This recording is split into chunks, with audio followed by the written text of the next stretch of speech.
listen to all the quarterbacks that we're not really sure where they're going to be playing or what the situation is going to be as we go ahead and look towards the future. In fact, I want to start off with you here right now with this question.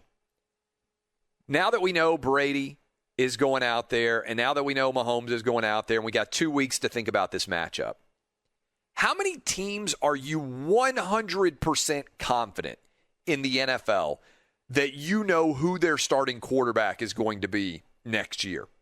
I would submit to you that this is the fewest guaranteed starting quarterbacks that we have ever seen in the history of the NFL. By which I mean, you don't really know who is going to be taking the snaps going forward for very many teams at all. And in fact, I'm going to run through with you right now and set the number that I believe we 100%. And look, when I say 100%, I should say like 99.9%. Somebody could get injured in a non-football way. You could have somebody pull an Andrew Luck and just decide to retire unexpectedly out of nowhere. That's always a possibility, right? So let's presume that that's not in play. I mean, guys, stay relatively healthy, no surprise retirements. I think there's no more than maybe 10 or 11 teams that know who their starting quarterback is next year. Let me run through them for you, okay? And I'm going to start in the AFC. Buffalo Bills, Josh Allen, you know who the starter's going to be, right? Do you know who the starter's going to be for the Dolphins? Because I don't think we do. All right? So do we know who the starter is going to be for the New England Patriots? No. Do we know who the starter is going to be for the Jets? I think if you look in the AFC East right now, the only team that's very confident that they know who their starting quarterback is the Bills. Now, do I think Tua is probably going to be starting for the Dolphins? Yes. Do I think maybe Sam Darnold starts for the Jets? Maybe. Maybe they draft Justin Fields. I really don't know. But Buffalo's the only team in the AFC East that I feel confident about. How about the AFC North? Don't feel confident Ben Roethlisberger's 100% going to be back. I really don't. Baltimore Ravens, I'd be stunned if Lamar Jackson is not their starting quarterback. Cleveland Browns, I'd be stunned if Baker Mayfield's not their quarterback. I'll actually give you the Bengals, even though he's injured. But I feel like if Joe Burrow is back, he's going to be the starting quarterback, so I'm going to go ahead and count him. So the AFC North, we're fairly confident. Titans, Ryan Tannehill is going to be the starter. We don't know who the starter is going to be for the Colts. We don't know who the starter is going to be for the Houston Texans. And we really don't know who the starter is going to be for the Jacksonville Jaguars. We think it's going to be Trevor Lawrence. But they could decide to trade that pick. Who knows what might happen. So we're still sitting at 5. Kansas City Chiefs, Mahomes is back. 6. Do we feel good about Derek Carr at the Raiders? Maybe, although I'm not 100% committed. We feel like Justin Herbert is a definite starter for the Chargers. I know right now that the Broncos feel like Drew Lock is their guy, but I'm not sold on it. So just in the AFC, over half of the league, even being generous with the decision with Joe Burrow, 9 teams in the AFC not sure definitively who their starting quarterback is next year. Okay? What about the NFC? Washington, no idea. Giants, I'm going to go ahead and say Daniel Jones, even though I think it's a little bit wobbly.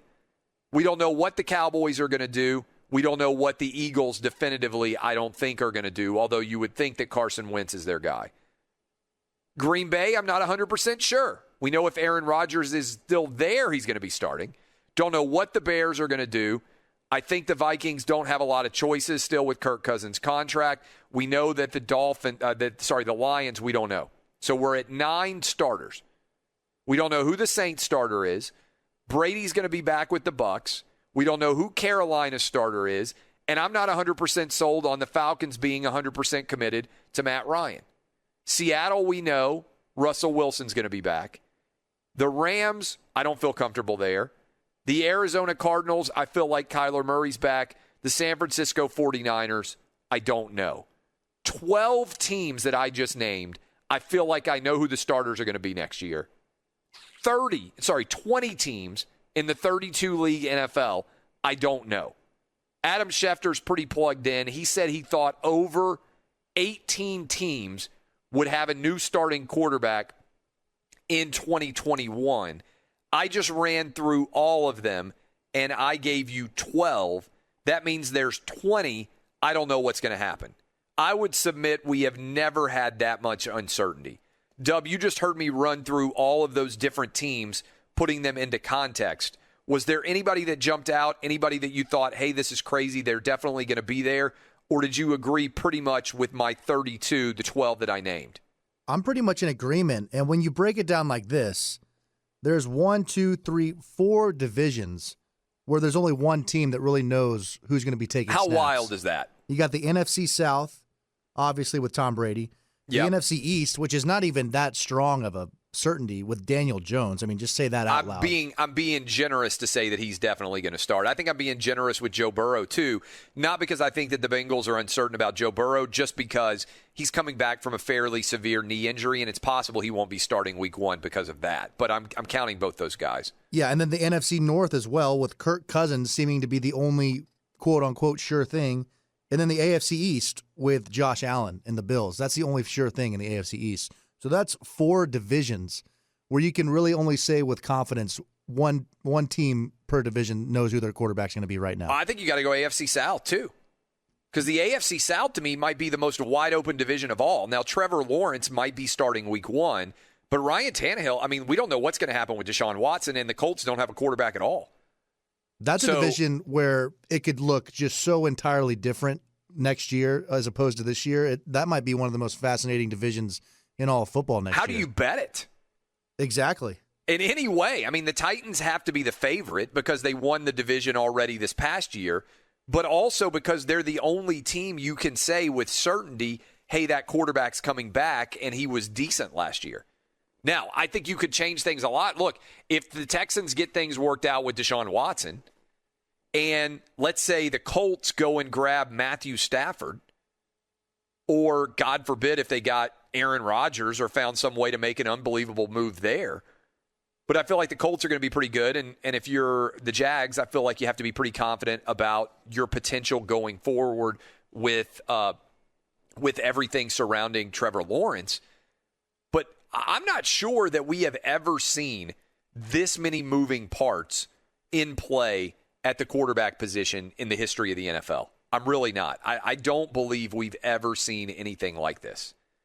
And so that's going to be wild to think about. I'm also fascinated heading up to the draft because we mentioned all these quarterbacks. We mentioned Adam Schefter's tweet, the long list of quarterbacks with uncertainty. How many of these teams are going to decide to use their first-round draft pick on a quarterback versus who's going to decide to take a shot on one of those guys, like Matt Stafford, for instance? Yeah, not only that. I mean, what about some teams that have got multiple quarterbacks? Like, what are the Colts going to do with Jacoby Brissett? Because those guys are theoretically ending up on the marketplace too, right? Like, what in the world's going to happen with Cam Newton? What is going to happen with Jameis Winston? Marcus Mariota. What about Taysom Hill? What about a guy who's only in his second year? You know, we were talking earlier in the show about how I'm furious if I'm Aaron Rodgers, even more so given how close we came to going to the Super Bowl, that we drafted Jordan Love. But what about if you're Carson Wentz and you've got Jalen Hurts sitting right behind you now? Like, what are you thinking if you are the starting quarterback there? I guess you could argue, hey, Jalen Hurts is going to be sort of the Swiss Army knife of the Philadelphia Eagles, and they're going to use him like they used Taysom Hill down in New Orleans. But that partially made sense because Drew Brees was getting older. If I'm Carson Wentz, I don't want Jalen Hurts sitting behind me with all those Philly fans as soon as I start playing the least bit poorly. I don't want them booing me and demanding what happened this past season, which is Jalen Hurts coming back in.